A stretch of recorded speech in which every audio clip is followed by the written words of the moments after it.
বেশ, শুরু করছি। আগের দিন আমরা নিউটনস ল আলোচনা করতে গিয়ে নিউটনের প্রথম গতিসূত্রের থেকে যে যে জিনিসগুলো জানা যায় সেইগুলো নিয়ে আলোচনা করছিলাম। তার মধ্যে রেফারেন্স ফ্রেম বা তোমাদের যেটাকে বলা হয় নির্দেশতন্ত্র, সেই নির্দেশতন্ত্র নিয়ে খানিক আলোচনা করেছিলাম। আর আরও একটি বিষয় নিয়ে আলোচনা করেছিলাম, সেটা হচ্ছে যে নিউটনের দ্বিতীয় গতিসূত্র থেকে প্রথম গতিসূত্র প্রমাণ করো বলে যে প্রশ্নটা আসে, সেটা আদতে ভুল, প্রমাণ করা যায় না। বড়জোর আমরা প্রশ্নটা করতে পারি এরকম যে কোন শর্তে নিউটনের দ্বিতীয় গতিসূত্র থেকে প্রথম গতিসূত্র পেতে পারি, অর্থাৎ বিশেষ একটি শর্ত চাপাতে হয় যে বাইরে থেকে বল প্রয়োগ করা হবে না, এবং অর্থাৎ তোমার কি বলে F equal to zero, F equal to zero হলে M A equal to zero, অর্থাৎ অ্যাক্সিলারেশন ইকুয়াল টু জিরো, অর্থাৎ V minus U by T সেটা ইকুয়াল টু জিরো।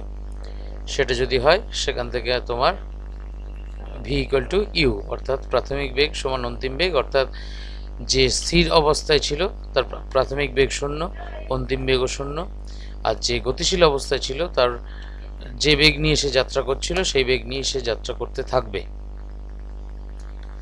এই পড়ে এসছি। তা আমরা নতুন যে জিনিসটা শিখবো, এটাও ক্লাস 9-এ পড়া জিনিস, তা সেটা আর একটু বেশি পড়তে হবে। সেটা হচ্ছে যে রৈখিক ভরবেগ সংরক্ষণ সূত্র, law of conservation of linear momentum. রৈখিক ভরবেগ জানো তোমরা, ভর আর বেগকে গুণ করলে যে কোয়ান্টিটিটা পাওয়া যায় সেটা হচ্ছে রৈখিক ভরবেগ বা লিনিয়ার মোমেন্টাম। তা আমরা দুটো বস্তুকে ধরে নিয়েছি, m1 আর m2, তাদের ভর যথাক্রমে m1 এবং m2 মাসগুলো। এই বস্তুটা u1 ভেলোসিটিতে যাচ্ছে এবং দ্বিতীয় বস্তুটা u2 ভেলোসিটিতে যাচ্ছে, এবং অবভিয়াসলি যদি তারা এক লাইন বরাবর যায়, একই লাইন বরাবর যেতে হবে, একই সরলরেখা বরাবর, সেই অবস্থায় যেতে যেতে যদি u1 গ্রেটার দ্যান u2 হয় তখন m1 গিয়ে m2তে ধাক্কা দেবে। যদি u1 গ্রেটার দ্যান u2 এই শর্তটা যদি না মেনে চলি তাহলে m1 কোনো সময়ই m2কে গিয়ে ধাক্কা দেবে না। এইখানে ধরো সংঘর্ষ হচ্ছে, সংঘর্ষের পরে m1 বস্তুটি v1 বেগ নিয়ে যাচ্ছে, m2 বস্তুটি v2 বেগ নিয়ে যাচ্ছে। তাহলে m1 u1 plus m2 u2 এটা হচ্ছে মোট প্রাথমিক ভরবেগ, ইনিশিয়াল মোমেন্টাম। এইটার মোমেন্টাম হচ্ছে m1 u1, এইটার মোমেন্টাম হচ্ছে m2 u2। তারা একই সরলরেখা বরাবর একই অভিমুখে কাজ করছে বলে আমরা দুটো ভেক্টর রাশিকে যোগ করে দিয়েছি, সাধারণ যোগের নিয়মে যোগ করে দিয়েছি, অসুবিধে নেই। ভেক্টর রাশি তো বটেই মোমেন্টাম। এবং সংঘর্ষের পরে যে ভরবেগ, অর্থাৎ এই বস্তু কণাটার ভরবেগ হচ্ছে m1 v1 এবং এই বস্তু কণাটার ভরবেগ হচ্ছে m2 v2।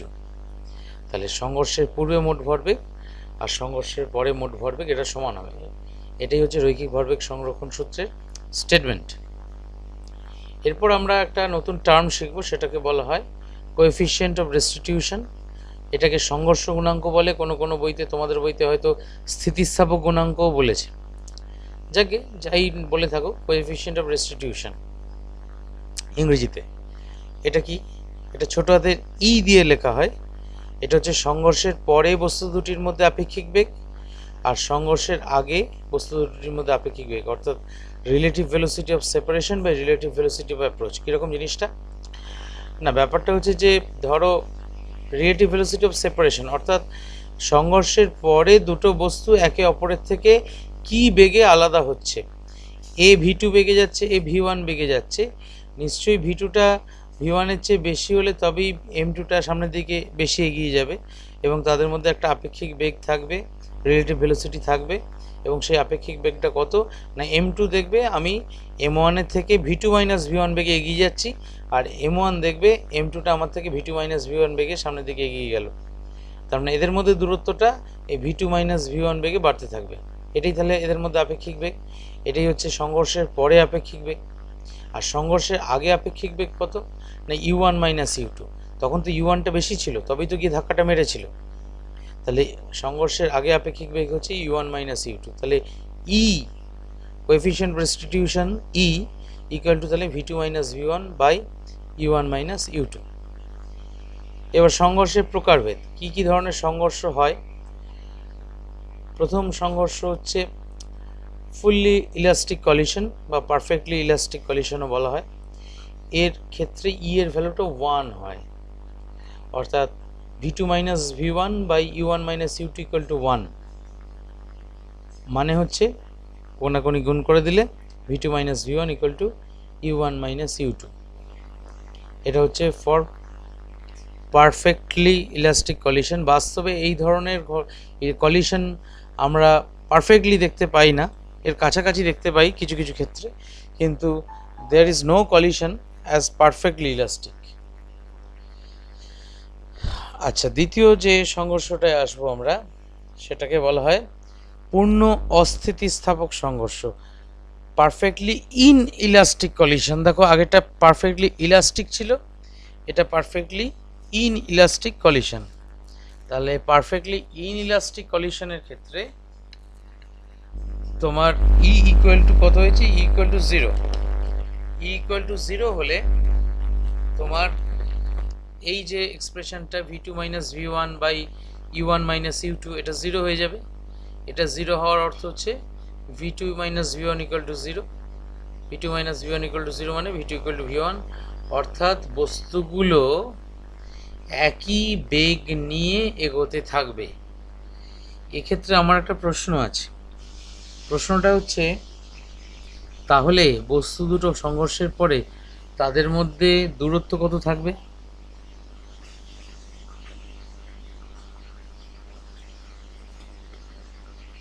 শুনতে পেয়েছো প্রশ্নটা? স্যার আরেকবার বলুন। সংঘর্ষের পরে বস্তু দুটির মধ্যে দূরত্ব কত থাকবে? What is the distance between the particles after collision?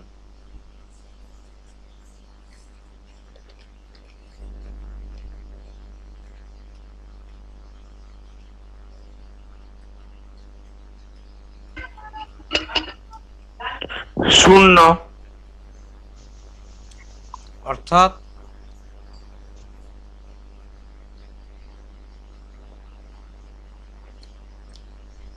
এখান থেকে আর কিছু বোঝা যাচ্ছে? শূন্য বললে কেন?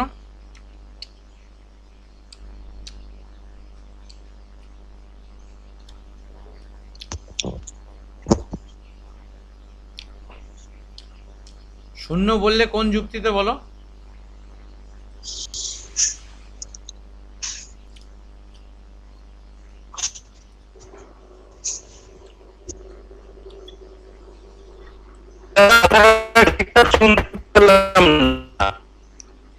শুনতে পাওনি? বলছি শূন্য বললে কেন?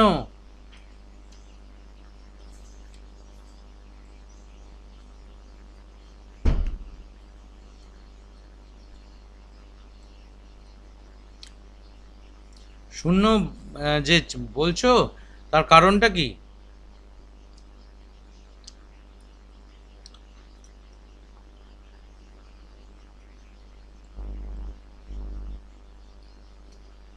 স্যার বলতে পারবো আমি একবার? স্যার যখন মানে কলিশনটা হয়েছিল তখন মানে এখানে কথাটা বলা হচ্ছে কি যে তখন তাদের মধ্যে যে দূরত্বের পার্থক্যটা সেটা শূন্য হবে। হ্যাঁ, কেন শূন্য হবে? কেন? একদম সে ইনিশিয়াল মোমেন্ট শূন্য স্যার মানে প্রথমে শূন্য যে হবে বলছো? স্যার প্রথমে সেখানে না না, আমার বক্তব্য সেটা নয়। ইকুয়াল টু 0 হয়েছে, v2 ইকুয়াল টু v1 হয়েছে, সব ঠিক আছে। তাহলে সংঘর্ষের পরে কণা দুটোর মধ্যে ডিস্টেন্সটা, দূরত্বটা শূন্য হবে সেটা বলছো কেন? আমার প্রশ্ন সেইটা।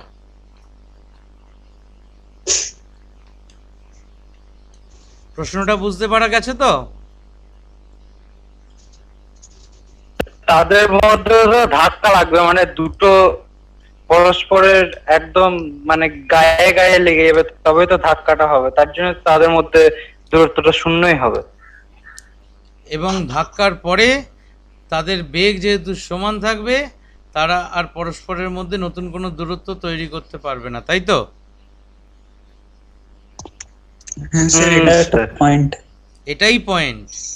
ধাক্কা লাগা অবধি ঠিক আছে, ধাক্কা লাগার পর তাদের যদি দুজনের বেগ সমান থাকে তাহলে তাদের মধ্যে আর নতুন করে দূরত্ব হবে কি করে?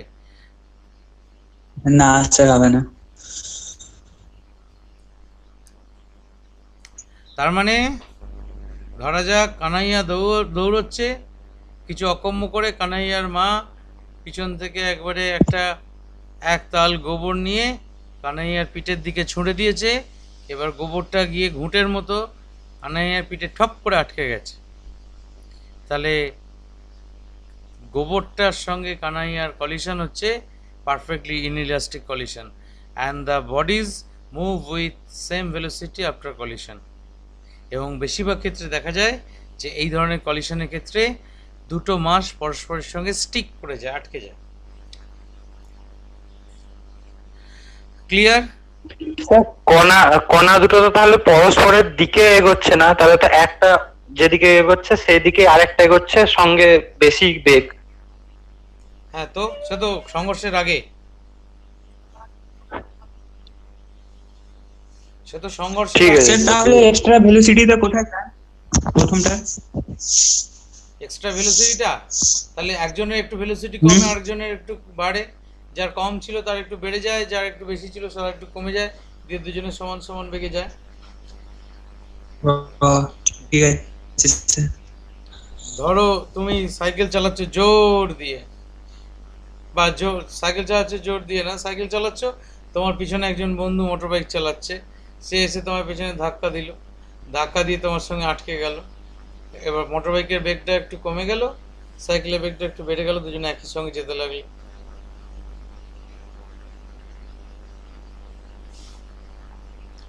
ঢুকেছে মাথায়? ঠিক আছে স্যার, ক্লিয়ার। আর বাস্তবে যে সংঘর্ষটা বেশি দেখা যায় সেটা হচ্ছে আংশিক। না স্যার, বলছি যে তাহলে তো ওরা ছিটকে যাওয়ার সম্ভাবনা থাকছে, মানে আটকে যাবে কি করে সেটা বুঝতে পারছি না। যদি ইনইলাস্টিক কলিশন হবে তবেই আটকাবে, ছিটকে গেলে তো এই পরেরটা আংশিক স্থিতিস্থাপক সংঘর্ষের কেসে চলে যাব। ও, ঠিক যদি আছে স্যার। আটকে যায়, আগেকার দিনের দেখবে যারা সেই রাজা মহারাজারা সেই অস্ত্রবিদ্যা শিখতেন, একটা আপেলকে শূন্যে ছুঁড়ে দিয়ে একটা তীর ছুঁড়লেন, তীরটা গিয়ে আপেলের গায়ে শূন্যে, আপেলটা তখনও ভাসমান অবস্থায় আছে, সেই অবস্থায় তীরটা গিয়ে আপেলে গেঁথে গিয়ে আটকে গেল। এরকম অস্ত্র শিক্ষা শুনেছো তো? তা ব্যাপারটা হচ্ছে এই ধরনের জিনিস আসলে কিন্তু পার্টলি বলবো না, পারফেক্টলি ইনইলাস্টিক কলিশন, সেখানে there is no relative velocity between the particles in motion after collision. Clear? হ্যাঁ স্যার, ঠিক আছে। আচ্ছা, আংশিক স্থিতিস্থাপক সংঘর্ষ বা পার্টলি ইলাস্টিক কলিশন, বাস্তবে যে সংঘর্ষটা আমরা চারপাশে দেখতে পাই সেটা মূলত এইটা। এখানে ই এর ভ্যালুটা ফ্র্যাকশন হয়, প্রপার ফ্র্যাকশন, প্রকৃত ভগ্নাংশ 0 থেকে 1 এর মধ্যে লাই করে, অর্থাৎ আমার এই E=1টা হচ্ছে আপার লিমিট আর E=0টা লোয়ার লিমিট, এদের মধ্যে থাকে। এবং বাস্তবে যত সংঘর্ষ আমরা দেখি সবই হচ্ছে এই ধরনের সংঘর্ষ। তুমি একটা রাবারের বল মেঝে থেকে খানিকটা হাইটে যদি ছেড়ে দাও, ছুঁড়তে হবে না, শুধু জাস্ট ছেড়ে দেবে, ওটা it will come down and hit the floor due to acceleration due to gravity. মাটিতে ধাক্কা খাওয়ার পর তোমার হাত যে লেভেলে আছে, যে লেভেল থেকে বলটাকে রিলিজ করেছিলে সেই লেভেল অবধি পৌঁছাবে না, তার থেকে একটু কম পৌঁছাবে। তাহলে যদি পারফেক্টলি ইলাস্টিক কলিশন হতো between the ball and the floor, তাহলে তুমি হাতটা যে লেভেলে রাখা আছে তোমার, যেখান থেকে বলটাকে রিলিজ করেছিলে সেই লেভেলেই আবার বলটা গিয়ে উঠে পড়বে। তা সুতরাং এটা হচ্ছে পার্টলি ইলাস্টিক কলিশন। এবং এই ক্ষেত্রে বুঝতেই পারছো, এই 0 E<1, ই এর জায়গায় তাহলে কি বসাতে পারি? ই এর জায়গায় তাহলে এইটা বসাতে পারবো v2 - v1/u1 - u2। তাহলে v2 - v1/u1 - u2টাকে যদি বসিয়ে u1 - u2 তো ডিনোমিনেটরে আছে, সেটাকে কোনাকুনি গুণ করে দিলাম 1 এর দিকে, তাহলে এই রিলেশনটা থাকলো V two minus V one less than U one minus U two. এবার 2 নম্বর ইকুয়েশন, এইটা থেকে কি পাচ্ছি, এইটা থেকে ভি টুকে লিখতে পারি in terms of V one এইরমভাবে, আর ভি ওয়ান লিখতে পারি in terms of V two and U one U two এইভাবে। অর্থাৎ আমরা এই সমীকরণটাকে 3a আর 3b নাম দিলাম। কেন নাম দিলাম? আমাদের উদ্দেশ্য কি? আমাদের উদ্দেশ্য হচ্ছে দুটো এক্সপ্রেশন তৈরি করা, একটা ভি ওয়ানের জন্য একটা ভি টুর জন্য, যে এক্সপ্রেশনের মধ্যে ভি ওয়ানের এক্সপ্রেশনে কোথাও ভি টু থাকবে না আর ইউ ওয়ানের এক্সপ্রেশনে কোথাও ইউ টু থাকবে না। তার জন্য কি করেছি, তার জন্য প্রথমে 3a কে 1-এ বসিয়েছি। 1 কোনটা? এইটা হচ্ছে 1। এই 1-এ আমি প্রথমে কি কোনটা বসিয়েছি, 3a কে V two equal to V one plus U one minus U two, অর্থাৎ ভি টুকে আমি সাবস্টিটিউট করব। অর্থাৎ এই জায়গায় ভি টু আছে, দেখো এই ভি টুর জায়গায় ওই ভি টুর ভ্যালুটা বসিয়ে দেবো, বাদ বাকি যেমন আছে থাকবে। অর্থাৎ M one U one plus M two U two equal to M one V one plus M two V two ছিল, ভি টুর জায়গায় বসিয়ে দিলাম V one plus U one minus U two, এই যে V one plus U one minus U two এইটা বসিয়ে দিলাম। এইবার এই ডান পাশটা ব্র্যাকেট তুলে ফেললাম, M one V one plus M two V one plus M two U one minus M two U two. এইবার ইউ ওয়ান ইউ টুগুলোকে সব একদিকে নিয়ে এলাম, M one U one M two U two যেমন আছে রইল। এইখানে দেখো ডান দিকে এম টু ইউ ওয়ান আছে প্লাস দিয়ে, সেটাকে বাঁ দিকে এলো minus M two U one, আর এই মাইনাসটা প্লাস হয়ে এম টু ইউ টু। আর এখানে তাহলে পড়ে রইল M one V one plus M two V one, তাহলে M one plus M two V one common নিলে M one plus M two. এইবার এইখানে ইউ ওয়ান আর ইউ ওয়ান কমন নেব, তাহলে ইউ ওয়ান কমন নিলে এখানে এম ওয়ান, এখানে মাইনাস এম টু, তাহলে M one minus M two, আর এখানে M two U two M two U two যোগ করলে two M two U two. তাহলে সাইড চেঞ্জ করে ফেললে তাহলে V one equal to M one plus M two দিয়ে যদি ভাগ করে দিই তলায়, তাহলে M one minus M two by M one plus M two into U one, আর two M two U two মানে two M two by M one plus M two into U two. দেখো এই যে box করা যে এক্সপ্রেশনটা আছে, সেই এক্সপ্রেশনটা নিয়ে কোথাও সমস্যা আছে?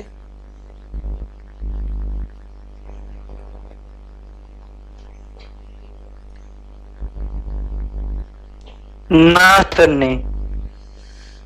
আবার একই কাজ করব, এই 3b কে বসাবো 1 নম্বর ইকুয়েশনে। সেই 3b মানে হচ্ছে V one equal to V two minus C one plus U two, এখানে M one U one plus M two U two equal to M one V one ছিল, ভি ওয়ানের জায়গায় এই এক্সপ্রেশনটা বসিয়েছি plus M two V two, bracket তুলেছি। Bracket তুলবার পর সাইড চেঞ্জ করেছি, অর্থাৎ ভি টুটাকে একদিকে রেখেছি আর বাকিগুলোকে বাঁ দিকে নিয়ে এসেছি।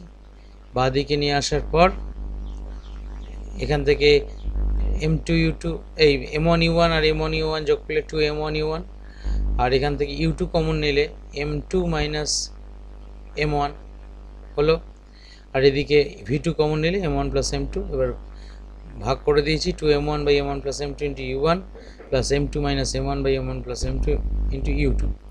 তার মানে আমরা দুটো এক্সপ্রেশন পেলাম, এই উপরে একটা, এই এক্সপ্রেশনে দেখো ভি ওয়ানকে এক্সপ্রেস করেছি, কোথাও ভি টু নেই, আর এখানে ভি টুর একটা এক্সপ্রেশন পেলাম যেখানে কোথাও ভি ওয়ান নেই।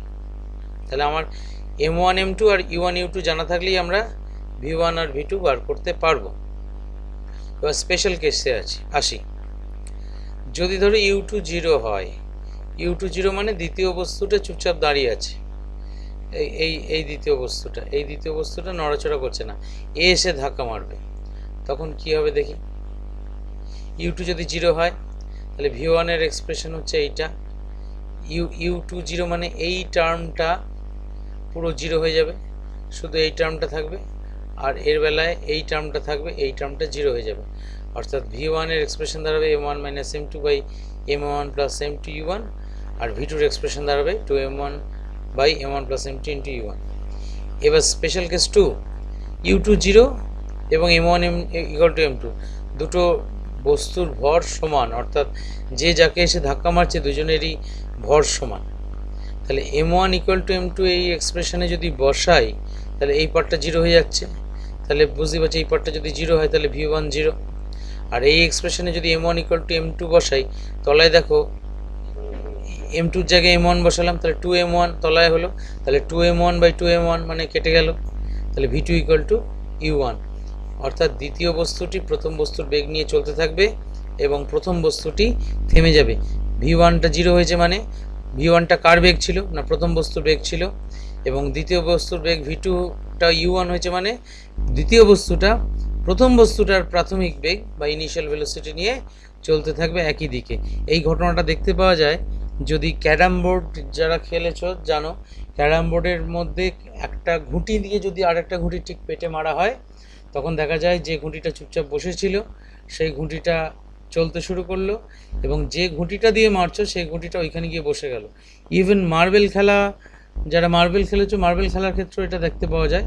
অর্থাৎ মার্বেল খেলার ক্ষেত্রে যে স্ট্রাইকিং মার্বেলটা, ধরে নিচ্ছি সব মার্বেলগুলোর ভর বা মাস একই রকম, যেটা স্ট্রাইকিং মার্বেল সেই মার্বেলটা যখন একটা চুপচাপ রেখে দেওয়া মার্বেলকে গিয়ে ধাক্কা দিচ্ছে, সেই চুপচাপ বসে থাকা মার্বেলটা স্ট্রাইকিং মার্বেলের বেগ নিয়ে এগোতে থাকবে, এবং যেটা তোমার স্ট্রাইকার মার্বেল সেইটা চুপ করে গিয়ে ওখানে বসে পড়বে। এই জিনিসটা লক্ষ্য করা যায়। বুঝতে পারা গেল স্পেশাল কেস?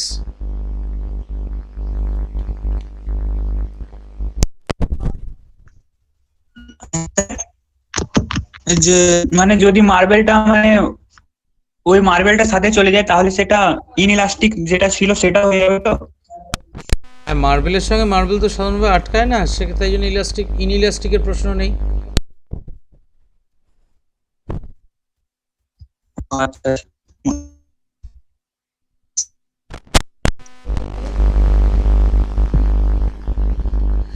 আচ্ছা নেক্সট দেখো, যদি আমি একটা একটা করে শর্ত বাড়াচ্ছি, u2 ইকুয়াল টু 0 এবং m2 মাছ গ্রেটার দেন m1।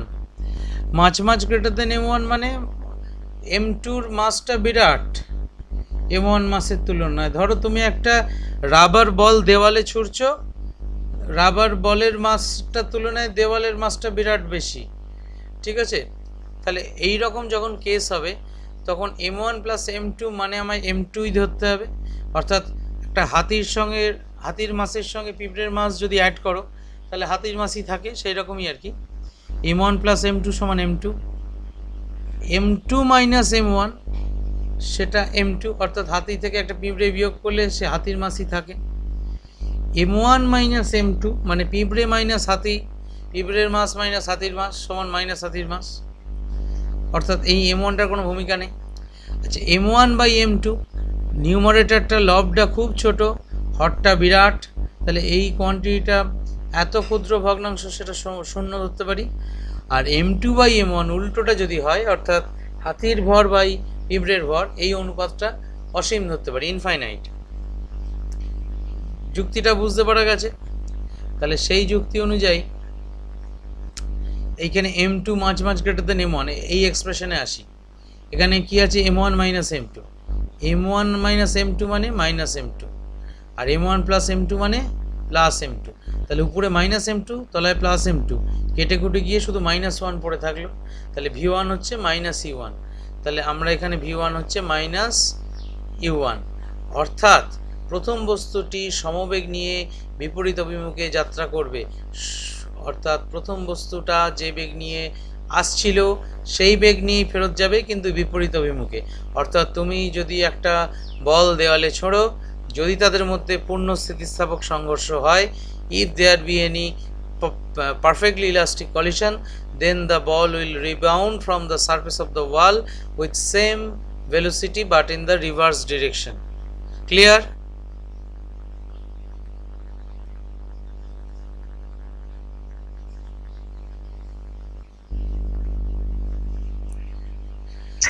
সে বলটা যদি অনেক বেশি গতি সম্পন্ন হয়ে যায় তাহলে কি বলা যেতে পারে? বলটা অনেক বেশি গতিসম্পন্ন হওয়া সত্ত্বেও আমার তো এখানে মাসটা যেহেতু, মানে বলের মাসটা যেহেতু নগণ্য, তার মানে দেওয়ালের মাসের তুলনায়, তাহলে দেয়ালে মানে তোমার দেয়ালের কোনো ভরবেগের পরিবর্তন ঘটবে না, যা ঘটবে বলেরই ঘটবে।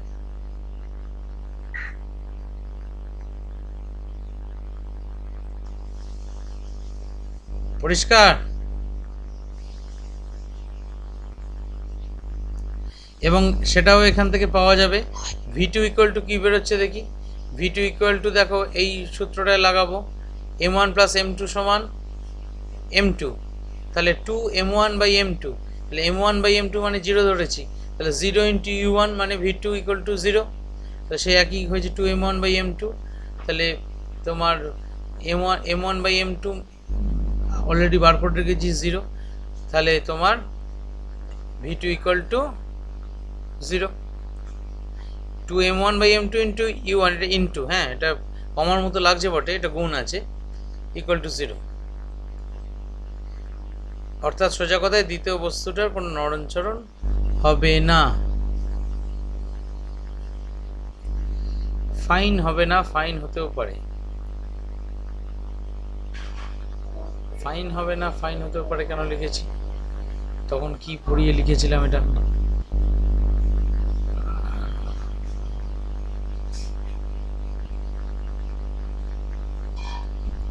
অর্থাৎ দুটো সমান ভরের বস্তু এই জিরোতে আছে।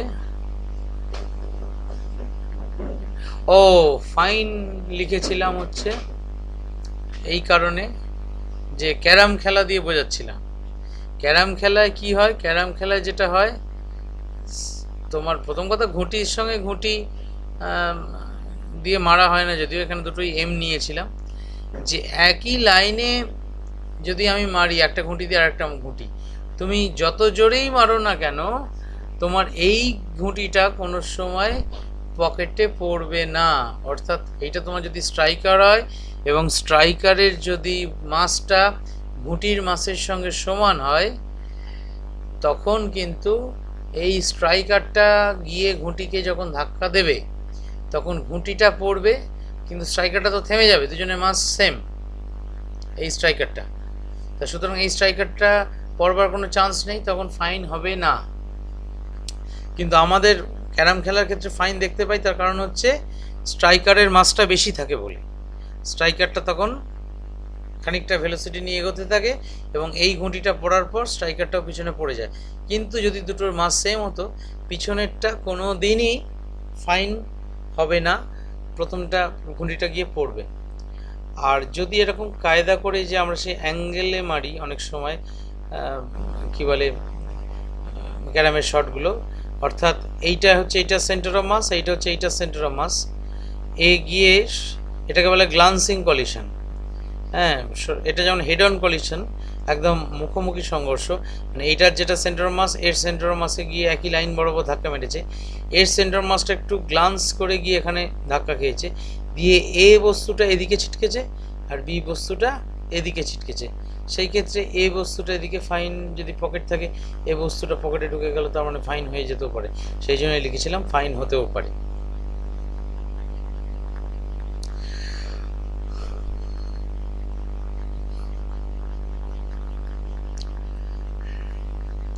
আর এর বেলায় কি হবে, ওই ইনইলাস্টিক কলিশনের বেলায়, ইনইলাস্টিক কলিশনের ক্ষেত্রে কি শর্ত ছিল, ফাইনাল ভেলোসিটিটা দুজনের সমান হয়ে যাবে।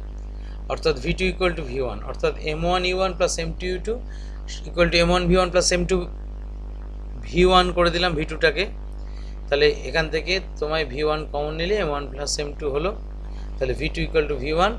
ওই দুটো এক্সপ্রেশনের বদলে একটাই এক্সপ্রেশন তৈরি হলো, M1 U1 by M1 plus M2 আর M2 U2 by M1 plus M2। অর্থাৎ দুটো আলাদা আলাদা V1 আর V2 এক্সপ্রেশন রইল না। এটা হচ্ছে ফর ইনইলাস্টিক কলিশন, এই জায়গাটা লেখা নেই কোথাও, এটা হচ্ছে ইনইলাস্টিক কলিশনের জন্য। এইবার আমরা প্রমাণ করব পূর্ণ স্থিতিস্থাপক সংঘর্ষে স্থিতিশক্তির ক্ষয় হয় না। স্থিতিশক্তির ক্ষয় হয় না প্রমাণ করব কি করে না, দেখব যে সংঘর্ষের পূর্বে মোট কাইনেটিক এনার্জি আর সংঘর্ষের পরে মোট কাইনেটিক এনার্জি দুইজনে সমান আছে। তাহলে যা গতিশক্তি ছিল তাই যদি থাকে তাহলে কোনো ক্ষয় হয়নি।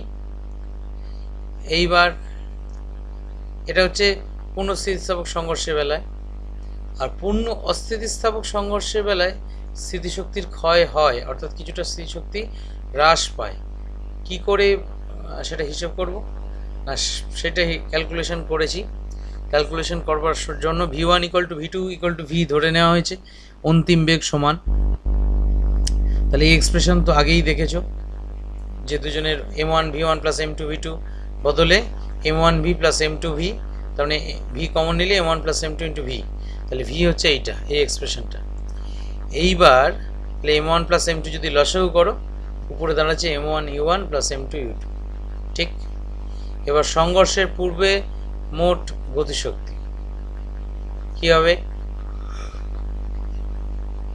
Half m1 u1 square plus half m2 u2 square.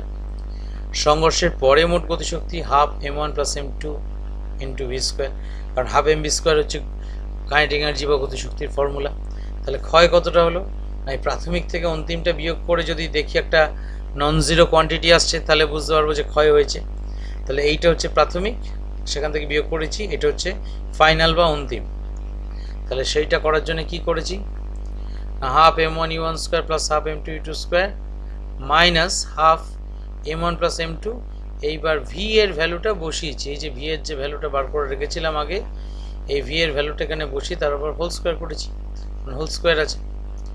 তাহলে এবার এই m1 + m2 হোল স্কোয়ার তার মানে তলাতেও আছে, সেই m1 + m2 হোল স্কোয়ার, আর এই একটা m1 + m2।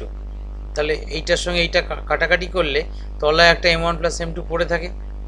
এই হোল স্কোয়ারটার মধ্যে এটাকে হোল স্কোয়ারটা ভাঙছি বলে এরকম করলাম। আর উপরে a + b whole square formula m1 square u1 square plus 2 m1 m2 u1 u2 plus m2 square u2 square, a square plus 2ab plus b স্কোয়ারের ফর্মুলা ব্যবহার করলাম।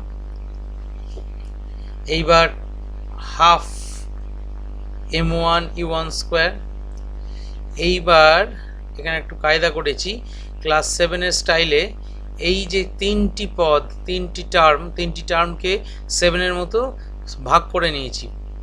m1 square u1 square by m1 + m2, মাঝের টার্মটা 2m1 m2 u1 u2 by m1 + m2, আর plus m2 square u2 square by m1 + m2, তিনটি টার্মে ভেঙে নিয়েছি। দিয়ে এই ফার্স্ট টার্মটা m1 square u1 square by m1 + m2, এই টার্মটাকে আমি ফার্স্ট টার্মটা যেহেতু m1 u1 স্কোয়ার আছে সেই জন্য ঠিক এর পরেই লিখেছি, বাইরে একটা হাফ আছে অবশ্যই। তাহলে ফার্স্ট টার্মটা ছিল half m1 u1 square minus half, এই হাফের জন্য এই হাফ, আর m1 square u1 square by m1 + m2 হলো।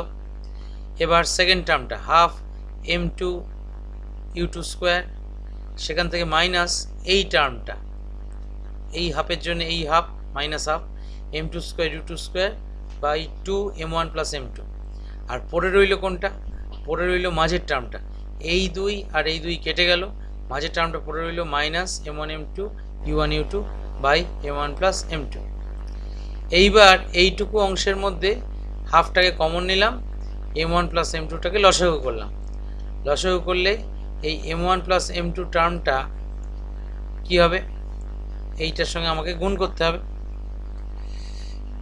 এখান থেকে আরেকটা কাজও করা যেত, u1 স্কোয়ারটাকে কমন নেওয়া যেত, যেটাকে করিনি যখন।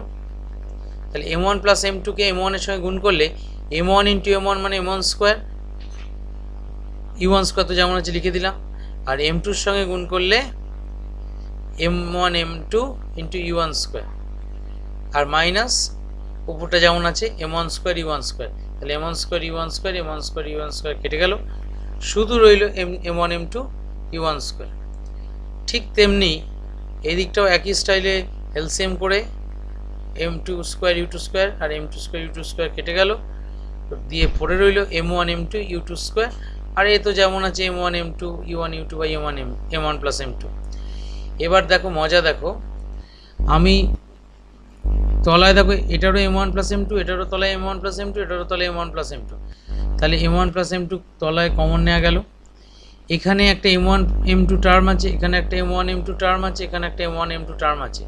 তাহলে m1 m2 টার্মটা এখানে কমন নেওয়া গেল, আর এখানে হাফ আছে, এখানে হাফ আছে, কিন্তু এখানে হাফ নেই, আমি জোর করে হাফও কমন নিলাম। তাহলে এখানে একটা 2 গুণ করে দিতে হবে ভেতরে, অর্থাৎ 2u1 u2 হয়ে যাবে, m1 m2 বেরিয়ে গেছে। তাহলে পড়ে রইল কি, এই u1 স্কোয়ার, এই u2 স্কোয়ার, আর 2u1 u2 with a minus sign, তাহলে u1 minus u2 whole square. এবার m1 m2 এগুলো কোনোটাই নেগেটিভ কোয়ান্টিটি নয়, মাস কোনোদিন নেগেটিভ হয় না। আর u1 মাইনাস u2 যেই বড় হোক না কেন তার হোল স্কোয়ার সবসময় পজিটিভ কোয়ান্টিটি হবে, অর্থাৎ u1 মাইনাস u2 পজিটিভ হলেও তার square positive, u1 minus u2 যদি নেগেটিভ হয় তার স্কোয়ারও পজিটিভ।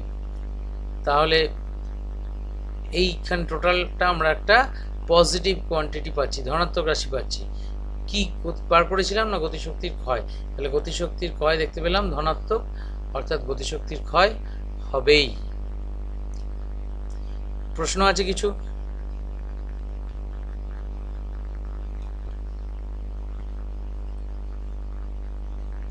টুকবে পরে, আগে প্রশ্ন করো। টোকার জন্য তো আমি তো রেকর্ডিংটা পোস্ট করি।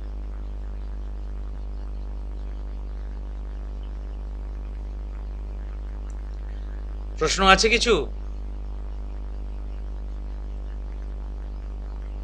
স্যার একবার মানে ওপরের দিকটা একবার দেখান। আরো উপর না এখানে? না, দাঁড়ান দাঁড়ান দাঁড়ান,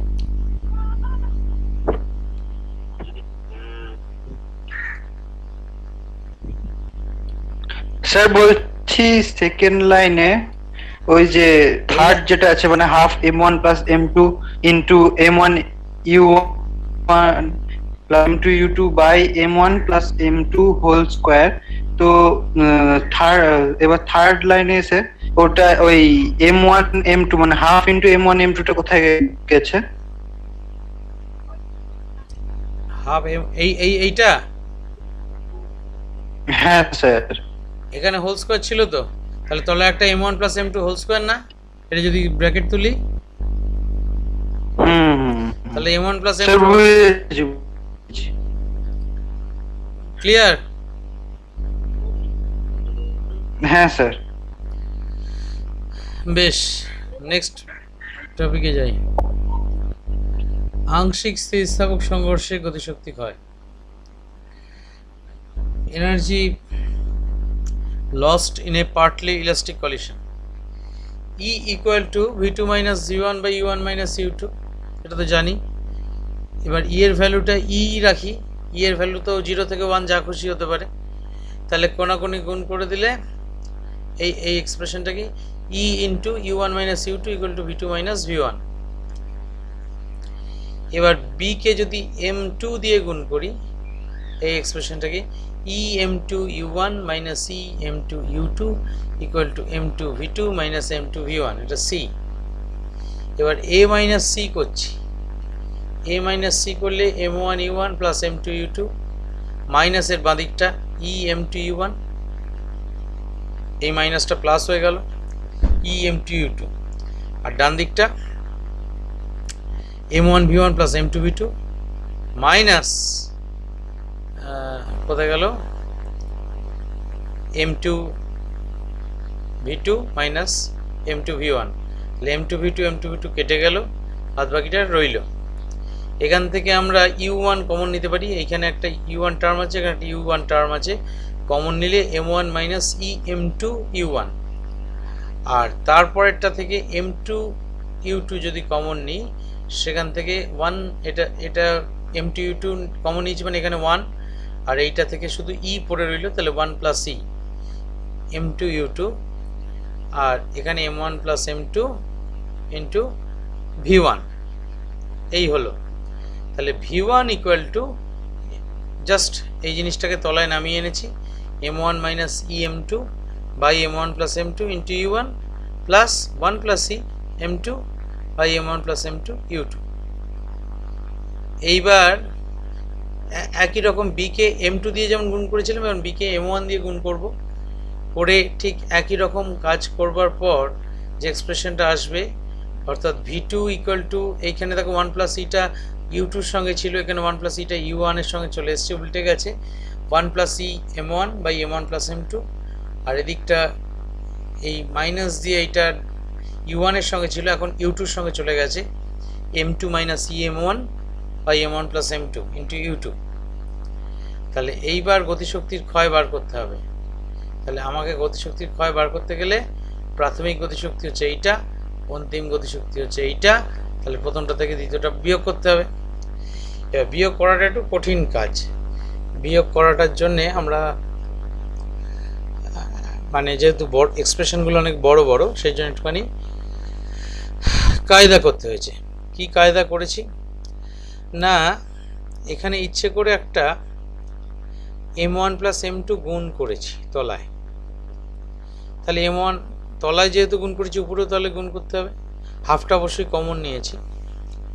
তাহলে M1 প্লাস M2 একটা গুণ করেছি, তাহলে এটাতেও M1 প্লাস M2 গুণ হয়েছে, এখানে মাইনাসটা কমন গেছে, M1 V1 square plus M2 V2 square, bracket close হলো। এবার এই টার্মটা A টার্ম ধরো, এই টার্মটা B টার্ম ধরো। এবার টার্ম A মানে অর্থাৎ এই পার্টটা একটুখানি সিম্পলিফাই করছি। কিরকম সিম্পলিফাই করছি? গুণ করেছি। এটা চারটে টার্ম আছে, এখানে দুটো এখানে দুটো, তাহলে গুণ করলে মোট চারটে পদ পাবো। M1 স্কোয়ার U1 স্কোয়ার, তারপরে M1 M2 U2 square, M1 M2 U1 square, M2 U2 square. এইবার এইখানে M1 U1 এর whole square plus M2 U2 whole square plus এখানে 2টা মনে হয় লিখতে ভুলে গেছি কি না, ঠিকই আছে, M1 M2 U1 স্কোয়ার আর U2 স্কোয়ার। ঠিক, এখানে M1 M2 কমন নিলে U1 square plus U2 square. এইবার এইটা A স্কোয়ার প্লাস B স্কোয়ারের যে ফর্মুলা সেটা লাগিয়েছি, অর্থাৎ M1 U1 plus M2 U2 whole square minus 2 M1 M2 U1 U2, আর প্লাস এই দিকটা যেমন আছে রইল। তাহলে এবার ডান পাশটায় M1 U1 plus M2 U2 whole square plus M1 M2, অর্থাৎ এইখান থেকে যদি আমরা M1 M2 কমন নিই, এইখানে পড়ে থাকে মাইনাস 2 M1 M2, এই মাইনাস 2 U1 U2 যেটা এখানে, আর এইখানে পড়ে থাকে U1 square plus U2 square. তাহলে U1 square plus U2 square minus 2 U1 U2, এটা এখানে মুছে গেছে, পরের পাতাটায় মুছে গেছে, মানে আলটিমেটলি জিনিসটা আসবে, এইটা বুঝতেই পারছো, U1 মাইনাস U2 এর হোল স্কোয়ার, এটা যেমন আছে রইল, plus M1 M2 into U1 minus U2 এর হোল স্কোয়ার, এরকম একটা ফর্ম আসবে। এইবার টার্ম বি দেখো, টার্ম বি ওই একই স্টাইলে এটা আবার উল্টে দিয়েছে, কাজ করেছি, অর্থাৎ M1 স্কোয়ার V1 স্কোয়ার আর M2 স্কোয়ার V2 স্কোয়ার রেখে এই M1 M2 কমন নিয়ে V1 square plus V2 square রয়েছে। এই পার্টটা আমি A স্কোয়ার প্লাস B স্কোয়ারের formula equal to A plus B whole square minus 2AB, এদিকটা যেমন আছে M1 M2 কমন নেওয়া হয়েছে, দিয়ে তারপর এখানে ভেতরে V1 minus V2 whole square হয়েছে। এইবার আমার তো E equal to V2 minus V1 by U1 minus U2, তাহলে V2 মাইনাস V1 হচ্ছে E into U1 minus U2, তাহলে এখানে V1 মাইনাস V2 হোল স্কোয়ারের বদলে E square into U1 minus U2 whole square লিখতে পারি। আর এইখানটা তোমার M1 V1 plus M2 V2 equal to M1 U1 plus M2 U2, এটা কোথা থেকে পাচ্ছি না, রৈখিক ভরবেগ সংরক্ষণ সূত্র থেকে। উদ্দেশ্য কি দেখো, সব জায়গায় V1 V2কে তাড়িয়ে দিলাম, আগের এক্সপ্রেশনেও কোথাও V1 V2 নেই, এই এক্সপ্রেশনেও কোথাও V1 V2 নেই। এইবার গতিশক্তির ক্ষয়ের যে এক্সপ্রেশন ছিল, সেই এক্সপ্রেশনে M1 U1 plus M2 U2 whole square plus M1 M2 U1 minus U2 whole square ছিল, কোথায় ছিল না এইখানে, M1 U1 plus M2 U2 whole square plus M1 M2 into U1 minus U2 whole square, যেটা এখানে লেখাটা ওঠেনি। আর এইখানে মাইনাস দিয়ে, অর্থাৎ এই এক্সপ্রেশনটা মাইনাস দিয়ে M1 U1 plus M2 U2 whole square, এটাও মাইনাস হয়ে যাবে, মাইনাস তো গুণ হলে এটার সঙ্গে গুণ হবে, এটার সঙ্গে গুণ হবে, M1 M2 into E square into U1 minus U2 whole square. তাহলে এই টার্ম আর এই টার্ম কেটে গেল, রইল এইটা। তাহলে এখান থেকে M1 M2 কমন নিতে পারি, M1 M2 কমন নিলে U1 minus U2 whole স্কোয়ারও common নেওয়া যাবে, এটাতেও আছে এটাতেও আছে, কমন নিলে এইখানে পড়ে থাকে 1, আর এইটায় পড়ে থাকে শুধুমাত্র E স্কোয়ার। বাদ বাকি যেরকম বাইরে 1/2 ইন্টু m1 প্লাস m2 আছে, ঠিক একই যুক্তিতে হচ্ছে u1 minus u2 whole square কোনো সময় নেগেটিভ হবে না, তাহলে ন্যাচারালি এই টার্মটা নেগেটিভ হওয়ার চান্স নেই। এবার এর ভ্যালু 0 থেকে 1 এর মধ্যে লাই করবে, 1 হলে পূর্ণ স্থিতিস্থাপক হয়ে যাবে, তাহলে আংশিক স্থিতিস্থাপক থাকবে না, পার্টলি ইলাস্টিক থাকবে না, তাহলে ই ইজ অলওয়েজ লেস দ্যান 1। তাহলে ই যদি লেস দ্যান 1 হয়, ই স্কোয়ার নিশ্চয়ই লেস দ্যান 1 হবে। যে কোনো ফ্র্যাকশনের, যে কোনো প্রপার ফ্র্যাকশনের হোল স্কোয়ার করলে সেই হোল স্কোয়ারটা আরও ছোটো হয়, সেই হোল স্কোয়ারটা আরও ছোটো হয়ে যায় যখন, তাহলে যেমন ধরো 1/2 এর হোল স্কোয়ার করলে 1/4 হয়, 1/3 এর হোল স্কোয়ার করলে 1/9 হয়, তাহলে ইয়ের ই ইটসেলফ ইজ লেস দ্যান 1, তার হোল স্কোয়ার তাহলে আরও ছোটো 1 থেকে, তাহলে এই কোয়ান্টিটিটা কোনো সময় নেগেটিভ হবে না, তাহলে ই স্কোয়ারের ভ্যালুটা সবসময়তে 1 থেকে ছোটোই থাকবে, তাহলে এই ভ্যালুটা কোনো সময় নেগেটিভ হবে না। তাহলে আমাদের আংশিক স্থিতিস্থাপক সংঘর্ষের বেলায় কিন্তু গতিশক্তি সংরক্ষিত থাকবে না, অর্থাৎ গতিশক্তির ক্ষয় ঘটবে। আজকে এই অবধি পড়াবো। এবার বলো এখান থেকে কোনো জায়গায় বুঝতে সমস্যা হলো কিনা। ক্যালকুলেশনটা ধীরে সুস্থে টুকে নিয়ে তারপর বাড়িতে মেলাবে, দেখবে কোথাও বুঝতে সমস্যা হবে না। এখন হয়তো স্ক্রিনে অসুবিধা হচ্ছে, ধীরে ধীরে আগে টুকে নেবে। বলো কোনো সমস্যা আছে এমনি?